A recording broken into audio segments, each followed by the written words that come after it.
Welcome to Penrose Learning, where we make understanding easy. You start by preparing the phone. Make sure it is unlocked, has at least 10% battery, and you know the model and MUI version. This matters because menu labels vary. Once ready, open Settings and head straight to Security and Privacy.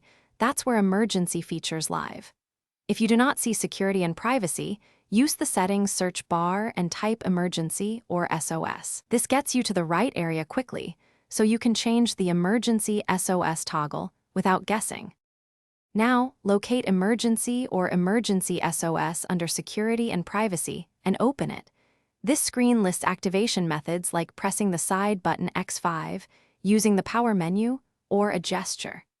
Tap each option to reveal the toggle. Disable any activation method you don't want. Make sure to read the confirmation prompts.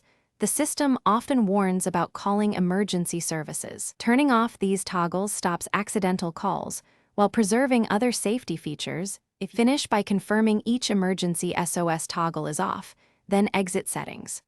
Once done, test briefly. Press the activation method once. You should not trigger a call. Do not hold it long. If emergency SOS still triggers, reboot the phone and recheck the same toggles.